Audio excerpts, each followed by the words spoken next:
السلام علیکم ورحمۃ اللہ وبرکاتہ۔ معزز و مکرم حاضرین محترم و سامعین مکرم، ماہ شعبان المعظم کی آج 10 تاریخ ہے۔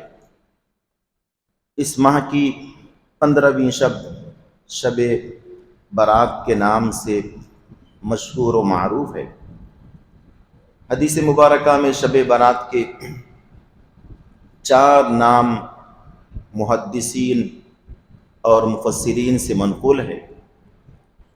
شب برات کا ایک نام لیلہ مبارکہ ہے، جس کو اللہ رب العزت نے قرآن کریم کی سورہ دخان کی ابتدائی آیت میں بیان فرمایا، اور ایک نام لیلۃ الرحمہ ہے، اور ایک نام لیلۃ البراء، اور ایک نام لیلۃ السک، یعنی مبارک رات، برکت والی رات، برات والی رات اور انعام والی رات۔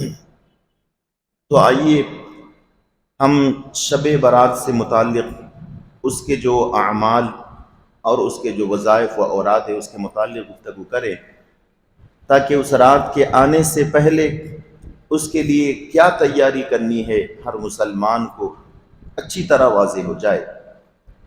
سورہ دخان کی ابتدائی آیتیں تلاوت کرنے کا شرف حاصل کیا گیا ہے۔ اللہ رب العزت کا ارشاد ہے، حامیم حامیم والکتاب المبین، قسم ہے روشن کتاب کی، انا انزلناہ فی لیلۃ مبارکہ، بے شک ہم نے اس کتاب کو مبارک رات میں نازل فرمایا ہے، فیہا یفرق کل امر حکیم، اس رات میں ہر معاملے کو تقسیم کر دیا جاتا ہے۔ سورہ دخان کی ابتدائی آیتوں میں لیلہ مبارکہ سے مراد کیا ہے؟ مفسرین کرام کی ایک بڑی جماعت نے فرمایا ہے کہ اس سے مراد ماہ شعبان المعظم کی 15ویں شب ہے، جسے لیلہ مبارکہ اور شب برات ہم کہتے ہیں۔ احادیث مبارکہ پر ہم جب غور کرتے ہیں تو تقریباً 17 صحابہ کرام سے قریباً 28 آیتیں شب برات کی فضیلت، اس کی اہمیت اور اس کے اعمال و وظائف کے متعلق ہمیں ملتے ہیں۔ شب برات، اس کو برات کیوں کہا جاتا ہے؟ برات کے معنی ہیں بری ہو جانا، بری کر دینا، دور کر دینا۔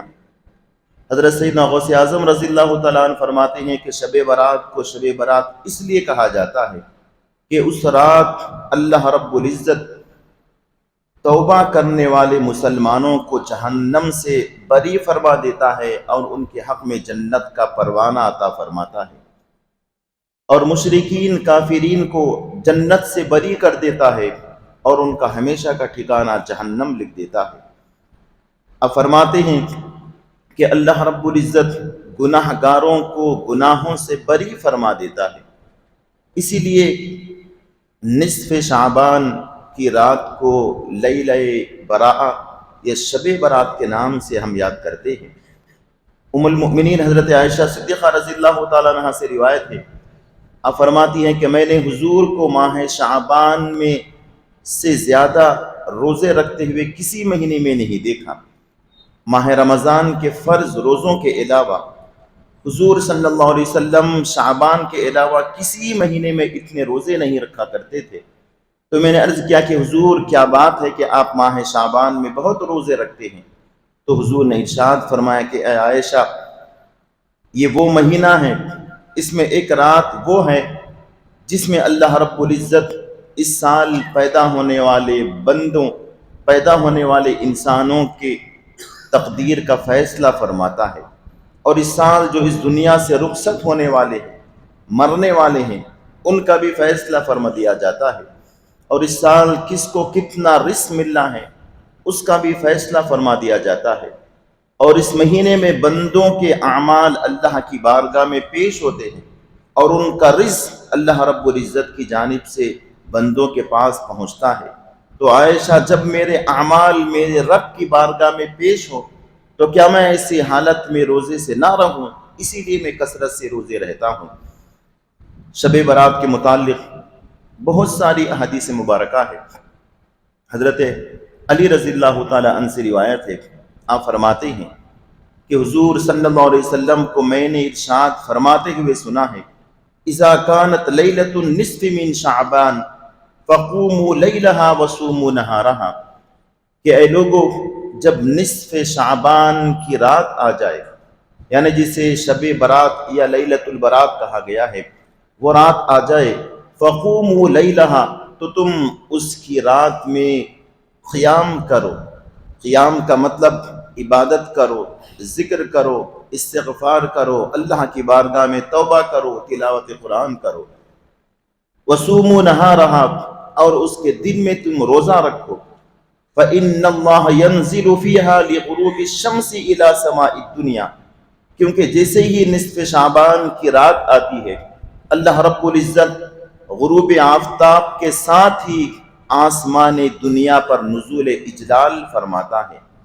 اللہ رب العزت آسمان دنیا پر کیسے جلوگر ہوتا ہے اس کے شان کے لائق ہے، کیونکہ اللہ کی ذات مکان اور جسم سے پاک ہے۔ اس کے بعد حضور نے ارشاد فرمایا ہے، اللہ رب العزت ندا دیتا ہے، فَيَقُولُ أَلَا مِن مُسْتَغْفِرٍ فَأَغْفِرَ لَهُ، کہ ہے کوئی مجھ سے اپنی گناہوں کی مغفرت طلب کرنے والا، میں اس کے گناہوں کو معاف کر دوں۔ ہے کوئی رزق طلب کرنے والا، میں اسے رزق عطا فرماؤں۔ ہے کوئی عافیت مانگنے والا، میں اسے عافیت دوں۔ یہ رب کی جانب سے ندا طلوع فجر تک ہوتی رہتی ہے، اسی لیے حضور نے اس رات جاگ کر عبادت کرنے کا حکم دیا ہے۔ تو لیلہ برات میں کرنے والے اعمال کون سے ہیں؟ بزرگان دین سے، صحابہ کرام، پھر ان کے شاگردوں نے، تابعین، تبع تابعین، بزرگان دین سے جو اعمال و وظائف منقول ہے، ان میں سے ایک شب برات میں عبادت کرنا ہے۔ عام طور پر ہمارے پاس جاگنے کی رات سے مشہور ہے، چاہے معراج کی شب ہو، برات کی شب ہو یا قدر کی شب ہو، ہم اسے جاگنے کی رات کہتے ہیں۔ جاگنے کا یہ مطلب ہرگز نہیں ہے کہ بس اس میں سوئے نہیں، بیدار رہیں، چاہے ٹی وی دیکھتے رہیں، چاہے پکچر دیکھتے رہیں، یا رات بھر گاڑیوں پر گھومتے رہیں، یہ مطلب ہرگز نہیں ہے۔ جاگنے کی رات کا مطلب یہ ہے کہ اس رات کو زندہ کرے اللہ کی عبادت کے لیے، اس رات میں جاگے اللہ کو راضی کرنے کے لیے، اس رات میں جاگے اللہ کی عبادت کے لیے، تلاوت قرآن کے لیے، ذکر و اذکار کے لیے، توبہ کے لیے، یہ مطلب ہے۔ یہ مطلب نہیں ہے کہ صرف جاگنا ہے، جیسا کہ غیروں کے پاس ہوتا ہے، ان کے پاس بھی جاگنے کی رات آتی ہے، پکچرز دیکھتے ہوئے، کھیل کود میں، ہنسی مذاق میں وہ رات گزارتے ہیں، وہ ان کے جاگنے کی راتیں ہیں۔ اہل ایمان کے جاگنے کی رات کا مطلب اللہ کی عبادت میں یا تلاوت میں یا ذکر میں مشغول رہنا، یہ مراد ہے۔ اگر کوئی عبادت میں نہ رہے، کھیل کود میں، گانے بجانے میں، پکچر بازی میں رہے، تو پھر اس کے جاگنے سے سونا بہتر ہے، کم سے کم گناہ سے تو بچ کے رہے گا۔ ام المؤمنین حضرت عائشہ صدیقہ رضی اللہ تعالیٰ عنہ سے مروی ہے، آپ فرماتی ہیں کہ جب نصف شعبان کی رات آئی تو اللہ کے حبیب صلی اللہ علیہ وسلم کی باری میرے پاس رات گزارنے کی تھی۔ جب آدھی رات ہوئی تو حضور اٹھ کر چلے گئے۔ میں حیران ہوئی، حضور کی تلاش میں نکلی تو میں نے جنت البقیع میں حضور کو سجدہ ریز ہو کر اللہ کی بارگاہ میں دعائیں کرتے ہوئے دیکھی۔ میں پیچھے کھڑی ہو گئی۔ جب آپ دعا اور عبادت سے فارغ ہوئے تو حضور نے مجھ سے مخاطب ہو کر فرمایا کہ عائشہ، کیا تم نے یہ گمان کیا تھا، کیا تمہیں اس بات کا خوف تھا کہ اللہ اس کے رسول تمہارے ساتھ زیادتی کریں گے، ناانصافی کریں گے؟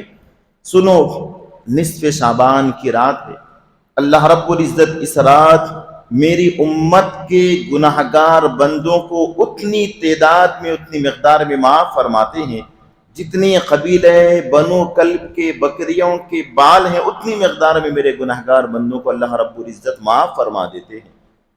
عرب میں ایک قبیلہ بنو کلب تھا، وہ بکریوں کے قبیلے سے مشہور تھا کہ ہزاروں کی تعداد میں اس قبیلے کے پاس بکریاں تھیں۔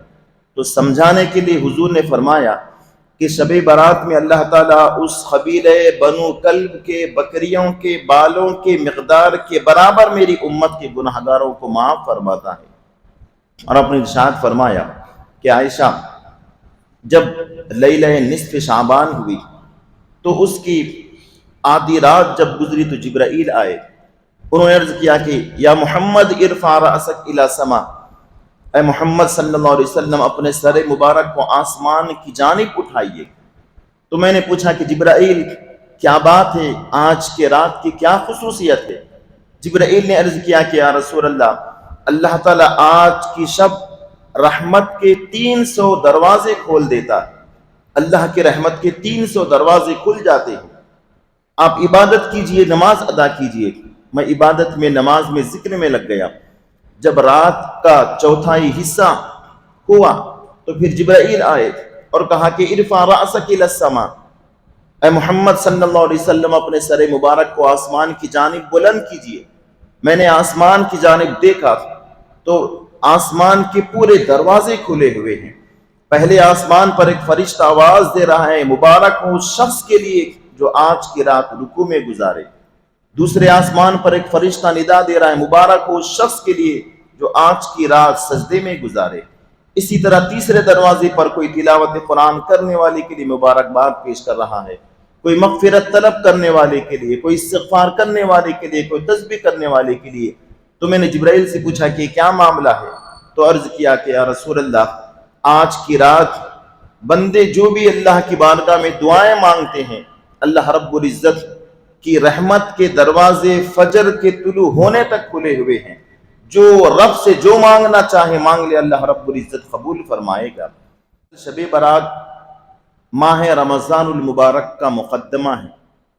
ماہ رمضان المبارک کی آمد سے پہلے بندہ اپنے آپ کو گناہوں سے پاک کر لے، اپنے گناہ، اپنے سیئات، اپنے ذنوب کو رب کی بارگاہ میں پاک کروا کر پاکیزگی کے عالم میں اس آنے والے شاندار مہمان کا استقبال کرے۔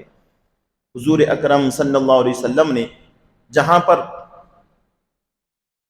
شب برات میں مغفرت، رحمت کی بشارت دی ہے، اور انہی احادیث مبارکہ آپ نے یہ بھی فرمایا کہ چند لوگ وہ ہیں اللہ رب العزت جن کی شب برات میں بھی مغفرت نہیں کرتا، شب برات میں بھی ایسے بندوں کو معافی نہیں ملتی۔ رحمت للعالمین کا احسان ہے اس امت پر کہ وہ کون سے گناہگار بندے ہیں جن کی مغفرت، جن کی بخشش شب برات میں بھی نہیں ہوتی، بتلا دیا تاکہ بندے وہ رات آنے سے پہلے ان گناہوں سے توبہ کرے اور اس رات کو پائے، اپنی مغفرت اپنے رب کے پاس کروائے۔ تو مختلف احادیث میں اللہ کے حبیب صلی اللہ علیہ وسلم نے جن جن لوگوں کے متعلق فرمایا ہے انہیں شمار کیا جائے تو تقریباً 14 قسم کے وہ لوگ ہیں جن کی اس رات بھی مغفرت اور بخشش نہیں ہوتی۔ حضور نے فرمایا کہ سب سے پہلا شخص وہ ہے جو اللہ کے ساتھ کسی کو شریک کرنے والا ہے، مشرک شخص کی شب برات میں بھی مغفرت نہیں ہوتی۔ مشرک کسے کہتے ہیں؟ جو اللہ رب العزت کی ذات میں، اس کی صفات میں اور اس کی عبادت میں کسی اور کو شریک کرے، خدا کی طرح سمجھے، وہ مشرک کہلاتا ہے۔ مشرک کی شب برات میں بھی مغفرت نہیں ہے۔ پھر دوسرے نمبر پر حضور نے ارشاد فرمایا مشاحن، اپنے دل میں ایک مسلمان کے خلاف کینہ رکھنے والا، بغض رکھنے والا، عداوت رکھنے والا، حسد رکھنے والا۔ تو ایک مومن دوسرے مومن کے لیے اپنے دل میں اگر بغض، کینہ، حسد رکھتا ہے تو ایسا مبغوض شخص بھی اللہ رب العزت کی بارگاہ میں برات کی رات مغفرت اسے بھی حاصل نہیں ہوتی۔ پھر حضور نے ارشاد فرمایا کہ اس رات میں والدین کا نافرمان شخص بھی بخشا نہیں جائے گا۔ ماں باپ کی نافرمانی کرنے والا، ماں باپ کی مخالفت کرنے والا، ماں باپ کو ستانے والا، اس شخص کو بھی اللہ رب العزت معاف نہیں فرمائے گا، کیونکہ حضور نے ارشاد فرما دیا رضا رب فی رضا الوالدین، رب کی رضامندی والدین کی رضامندی میں ہے۔ ہم دیکھتے ہیں کہ جب شب برات آتی ہے تو لوگ میسیجز کے ذریعے سے، واٹس ایپ، فیس بک کے ذریعے سے ایک معافی نامہ عام بھیجتے ہیں، میرے تمام دوستوں کے نام میرے معافی نامہ ہے کہ شب برات آنے والی ہے، میں نے کسی کے ساتھ زیادتی کی ہو تو دوستوں مجھے معاف کر دو۔ یہ دکھلاوے کا معافی نامہ اللہ کی بارگاہ میں قبول ہونے والا نہیں ہے۔ تم نے اس کے اونٹ کو ختم کیا ہے، اونٹ کو ہضم کر کے، اور انڈے کی معافی طلب کر رہے ہو۔ جس کے ساتھ زیادتی کی ہے، جس کے مال کو ہڑپ کیا ہے، جس کی جائیداد تم نے چھین لی ہے، جس پر ظلم کیا ہے، پہلے اس کے اس حق کو ادا کر دو، اس کے بعد وہ زیادتی جو ہوئی بالراز جا کر اس سے معافی مانگو۔ اگر 100 لوگوں کے سامنے تم نے اسے بے عزت کیا ہے تو 100 لوگوں کے سامنے معافی مانگو۔ اگر تنہائی میں اس نے بے عزت کیا ہے تو تنہائی میں معافی مانگو، اس کا نام معافی ہے۔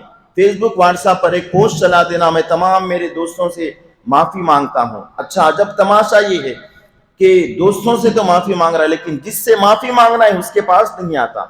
ارے جس کا حق تمام حقوق میں افضل ہے ماں باپ، کبھی ماں باپ کے پاس بھی آ کر تو نے معافی کی درخواست کی ہے؟ ابا جان مجھے معاف کر دیجئے، میں نے آپ کے ساتھ زیادتی کی ہے۔ امی جان میں معافی چاہتا ہوں، مجھے معاف کر دیجئے، کبھی ماں باپ کے پاس بھی آ کر تو نے معافی مانگی ہے؟ ماں باپ کے پاس آ کر معافی مانگنے میں شرم آتی ہے۔ دوستوں سے تو معافی مانگتے ہیں فون کر کے، بھائی مجھے معاف کر دو، مجھے معاف کر دو۔ پوری دنیا سے معافی مانگ رہے ہیں، لیکن جس سے معافی مانگ رہے ہیں اس سے معافی نہیں مانگے۔ اگر کسی کے والدین بقید حیات نہ ہو تو ان کے قبر پر جائیں، ان کے نام پر ایصال ثواب کریں، ان کے نام پر تلاوت قرآن کریں، قبر پر جا کر ان سے معافی مانگے کہ میرے والدین مجھے معاف کر دیں۔ ہو سکتا ہے کہ رب تمہاری معافی کو قبول کرے، مغفرت فرمائے۔ تو تیسرا شخص وہ ہے والدین کا نافرمان، اس کی بھی بخشش نہیں ہوگی۔ حضور نے فرمایا چوتھے نمبر پر وہ شخص ہے جو شراب کا عادی ہے، ہمیشہ شراب پینے والا ہے، مدمن الخمر، شراب کے نشے میں ہمیشہ دھت رہنے والا ہے۔ اگر شب برات میں نہا دھو کر اعلیٰ قسم کے کپڑے پہن کر سرما عطر لگا کر آ جائے تو نہ اس کی عبادت قبول ہے، نہ اس کی دعا قبول ہے، نہ اس کی مغفرت ہوگی۔ کیا کرنا ہے؟ شب برات کے آنے سے پہلے اپنے گناہوں کو معاف کروا لے، رب کی بارگاہ میں گڑ گڑائے، دعا کرے، روئیں، توبہ کرے۔ توبہ کسے کہتے ہیں؟ اپنے دونوں ہاتھوں کو گالوں پر مارنے کا نام توبہ نہیں ہے۔ توبہ کے اندر 3 چیزیں ضروری ہے۔ جو گناہ ہے سب سے پہلے اس گناہ کو چھوڑ دے، پھر اس کے بعد اللہ کی بارگاہ میں عہد کرے کہ مولا وہ گناہ آئندہ سے نہیں کروں گا۔ تیسرے نمبر پر اب وہ معافی چاہے کہ مولا جو گناہ مجھ سے اسے معاف کر دے، اس کا نام توبہ ہے۔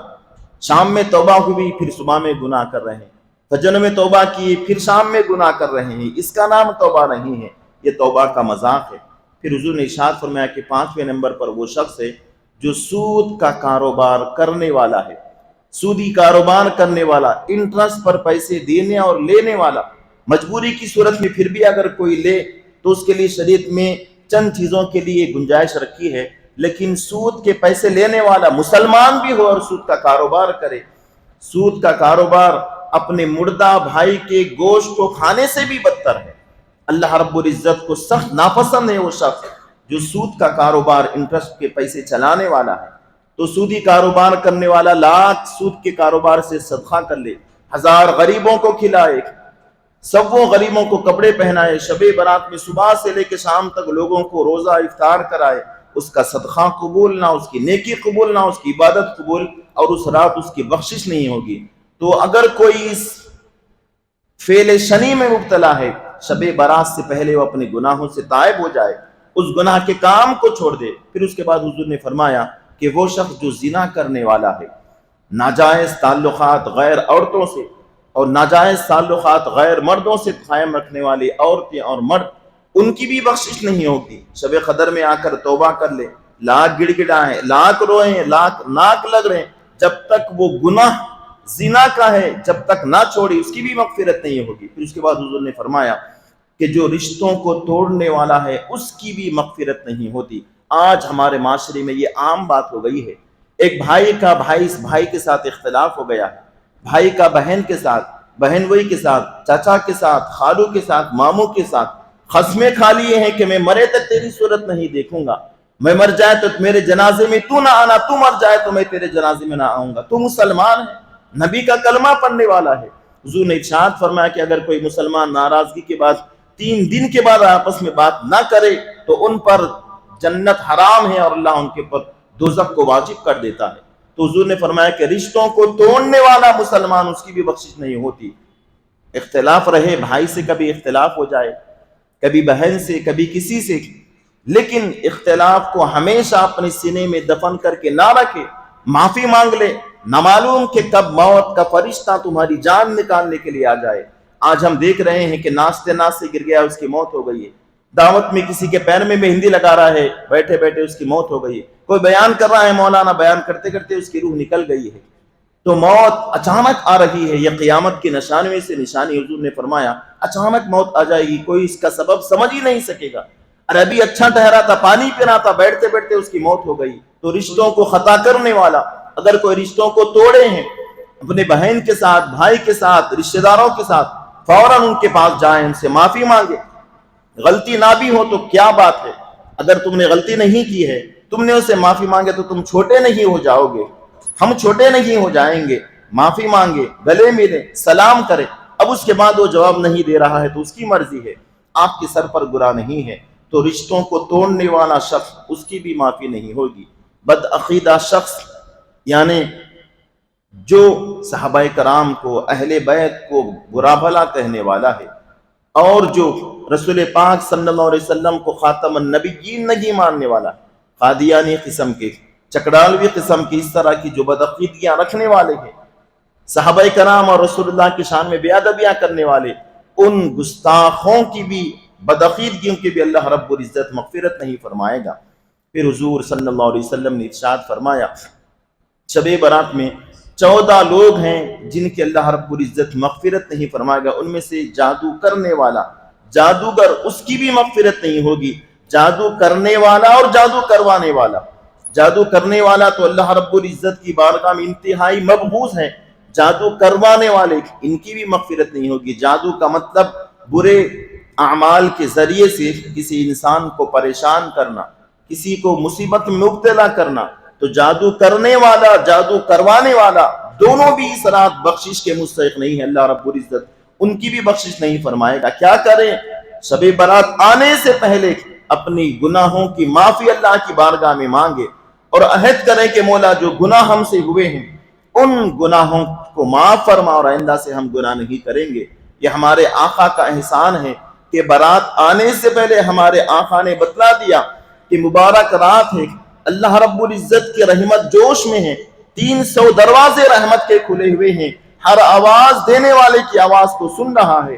طلوع آفتاب کے ساتھ آسمان اول پر رحمت الہی جلوہ گر ہے، ہر ایک معافی طلب کرنے والے کو معاف کرنے کے لیے تیار ہے، رزق مانگنے والے کو رزق دینے کے لیے تیار ہے، عافیت چاہنے والے کو عافیت دینے کے لیے تیار ہے۔ لیکن یہ لوگوں کی نہ دعا قبول ہوگی، نہ مغفرت ہوگی، نہ اللہ رب العزت انہیں معاف فرمائے گا، کیونکہ تمام قسم کے جو گناہ ہیں وہ گناہ کبیرہ کہے جاتے ہیں۔ گناہ کبیرہ سے جب تک توبہ نہ کرے، گناہ کبیرہ معاف نہیں ہوتے۔ تو دوستو، شب برات میں اگر یہ باتیں بیان کر دی جاتی تو بیان میں رات میں یہ چیزیں گزر جاتی۔ اس سے پہلے ہمارے آقا نے بھی بیان فرمایا، ہماری بھی ذمہ داری ہے کہ یہ چیزیں بیان کر دیں۔ اس طرح کے جو بھی گناہوں میں رشوت کا معاملہ ہے، سود کا معاملہ ہے، شراب کا معاملہ ہے، والدین کی نافرمانی کا معاملہ ہے، بڑے بڑے گناہ ہیں۔ شراب کے بارے میں حضور نے فرمایا، شراب سے مراد خالی وہ شراب نہیں ہے، کل مسکر حرام، ہر نشہ آور چیز حرام ہے۔ نشہ کے جتنے ذرائع اس زمانے میں جدید طور پر رائج ہوئے ہیں، آپ سب جانتے ہیں، ہر وہ نشہ کرنے والا اسے چھوڑ دے اور توبہ کرے۔ جب تک نشہ نہیں چھوڑے گا، گانجے کا نشہ ہو، چرس کا نشہ ہو، یا کسی بھی قسم کے نشہ کی حرام کام کرنے والا شخص وہ گناہ چھوڑ دے، اللہ رب العزت معاف فرمائے گا۔ اب برات کی رات کیا اعمال کرنے چاہیے، مختصر طور پر سن لیجئے، پھر گفتگو ختم کر دیں گے۔ بزرگوں کا طریقہ چلتے آ رہا ہے، 14 شعبان المعظم غالباً آنے والا منگل ہے، غروب آفتاب سے پہلے عصر کے بعد مسجد میں یا گھر میں مصلی بچھا کر بیٹھ جائیں، 100 مرتبہ استغفر اللہ ربی من کل ذنب واتوب الیہ 100 مرتبہ پڑھے، 100 مرتبہ لا حول ولا قوت الا باللہ العلی العظیم، 100 مرتبہ درود شریف پڑھے۔ اس نبی کے احسان میں سب ملے ہیں، یعنی شب برات کا آپ ان اعمال کے ذریعے سے استقبال کر رہے ہیں۔ جب غروب آفتاب ہو جائے تو نماز مغرب کے بعد غسل کریں۔ بہتر یہ ہے کہ جو بیری ہوتی ہے، بیر کے پتے پانی میں ڈال کر ابال کر غسل کرے۔ بزرگوں کا فرمان ہے کہ اگر کسی پر جادو، سحر، عاصیب کے اثرات ہیں تو اگر کوئی شب برات کی رات بیری کے پتے ڈال کر پانی گرم کر کے غسل کرے گا، سال بھر جادو اور آسیب کے اثرات سے محفوظ رہے گا۔ غسل کرنے کے بعد گھر میں یا مسجد میں 6 رکعت نفل نماز ادا کرے، 2 رکعت کر کے۔ پہلے 2 رکعت نماز ادا کرے، جو بھی صورتیں پڑھتے ہیں نفل نماز کی نیت کر کے، سورہ فاتحہ کے بعد جو سورہ پڑھ سکتے ہیں آپ پڑھیں، اس کے بعد بیٹھ جائیں، 1 مرتبہ سورہ یاسین رزق میں کشادگی کی نیت سے پڑھیں۔ بہت سارے لوگ معیشت کے اعتبار سے کاروبار نہیں ہے، تجارت نہیں چل رہا ہے، ہمارے پاس دولت میں برکت نہیں ہے، اگر چاہتے ہیں تو اپنے رب کی بارگاہ میں اپنے مقدمہ پہلے پیش کرو، پھر دنیا والوں کے پاس جاؤ۔ ہم عجیب لوگ ہیں کہ جب مصیبت آتی ہے تو درخواست خدا کے پاس بعد میں دیتے ہیں، بندوں کے پاس پہلے بھاگتے ہیں۔ بھائی میرا معاملہ ہے، ہیلپ کرو، میری مدد کرو، میری ہیلپ کرو، مسجدوں کے باہر، سڑکوں پر اور چوراستوں پر مانگتے ہوئے نظر آتے ہیں۔ اپنی مجبوری جو بھی ہے پہلے رب کی بارگاہ میں درخواست تو پیش کرو۔ 2 رکعت نماز ادا کرنے کے بعد سورہ یاسین کی تلاوت کرے۔ قرآن کریم بہت سارے مسلمان ہیں پڑھنے نہیں آتا، خبر میں کیا جواب دیں گے، ابھی بھی وقت ہے، سیکھیے، سورہ یاسین کی تلاوت کرے، پھر اس کے بعد 2 رکعت نماز ادا کرے نفل نماز کی نیت سے، پھر دوسری مرتبہ سورہ یاسین عمر کی درازگی کی نیت سے تلاوت کرے، پھر اس کے بعد 2 رکعت نماز ادا کریں، پھر سورہ یاسین کی تلاوت جہنم سے آزادی اور جنت میں داخلے کی نیت سے پڑھے۔ جب 3 مرتبہ سورہ یاسین کی تلاوت 6 رکعت ہو گئی، اللہ کی بارگاہ میں دعا کرے، پھر مسجد میں آئیں گے تو مسجد میں بھی سورہ یاسین کی تلاوت اجتماعی طور پر ہوگی، لیکن انفرادی طور پر جو گھروں میں عورتیں انہیں بتلایا جا کر کم از کم یہ عمل کریں برات کی رات۔ عام طور پر جب بھی رات کا تہائی حصہ آخری حصہ ہوتا ہے، حدیث مبارکہ میں ہے کہ رب کریم آسمان اول پر آ کر ہمیں آواز دیتا ہے کہ بندوں اٹھو، میری دربار میں آؤ، مجھ سے معافی مانگو، مجھ سے مانگو جو مانگنا ہے، میں تمہیں عطا کرنے کے لیے تیار ہوں۔ لیکن ہم سال بھر غفلت میں پڑے ہیں۔ لیکن اللہ کے جو نیک بندے ہیں، راتوں کو زندہ کرنے والے، وہ تو اللہ کے مقبول ہیں ہی، ان کی ہر رات شب برات ہے، ان کی ہر رات شب قدر ہے۔ یہ راتیں اللہ نے گناہگار امتیوں کے لیے عطا فرمائے ہیں۔ ہم اور آپ ہیں کہ راتوں کو جاگتے نہیں، کم سے کم سال میں چند راتیں ہیں، بندو جاگ لو، تمہارے سال بھر کے گناہ معاف ہو جائیں گے۔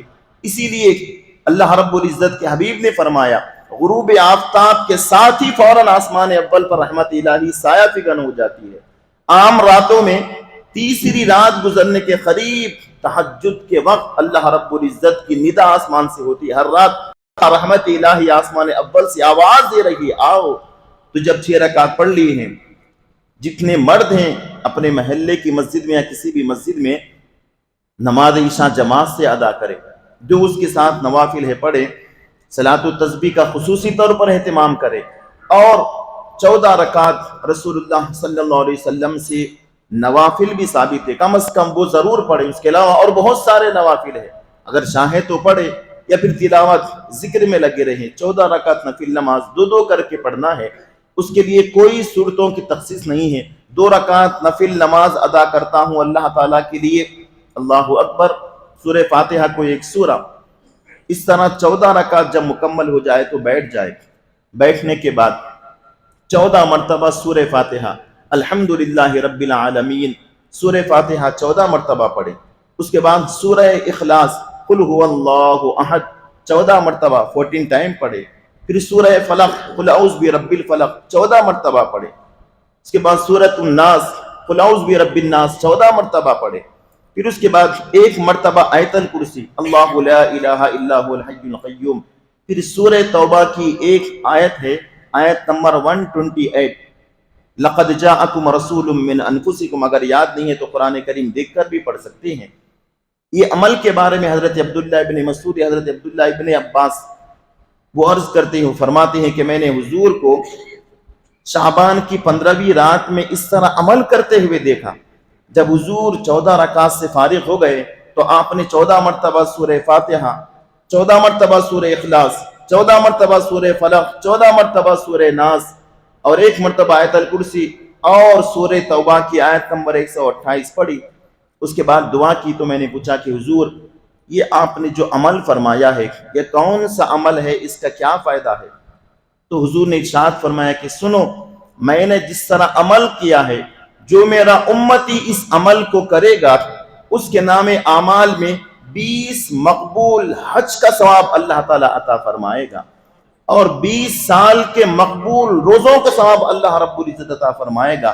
پھر اس کے دن میں اگر کوئی روزہ رکھے تو ایک روزے کے بدلے میں 2 سال کے روزوں کا ثواب اسے عطا فرمائے گا، ایک پچھلے سال اور ایک آنے والے سال کے۔ کم از کم یہ 14 رکعت اس ترتیب سے پڑھ لیں، اور سورہ یاسین کی تلاوت نہیں کر سکتے ہیں تو کم سے کم جہاں تلاوت کی جا رہی ہے اسے سنیں، اور یہ رات مغفرت کی ہے، اللہ کی بارگاہ میں کم از کم 2 آنسو بہا کر مغفرت طلب کریں۔ حضور نے ارشاد فرمایا، اللہ تعالیٰ فرماتے ہیں، حدیث قدسی ہے، اللہ تعالیٰ کو 2 قسم کے قطرے بہت پسند ہیں، ایک آنکھ سے نکلنے والا وہ آنسو جو خوف خدا میں، خشیت خدا میں نکلا، رب کے پاس بہت پسند ہے، اور اللہ کے راستے میں جہاد کرنے والے مجاہد کے جسم سے نکلنے والا خون کا خطرہ جو الہ کلمت اللہ کے خاطر نکلتا ہے وہ اللہ کے بارگاہ میں بہت پسند ہے۔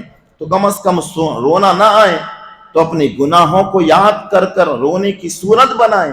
رب کو راضی کرنے کے طریقے ہیں، اگر ہو سکے تو اس رات سے پہلے صدقہ کرے۔ نوجوان ہیں اور بچے، اپنے والدین بچوں پر نگاہ رکھ کے گاڑیاں وغیرہ دے کر مت بھیجیں۔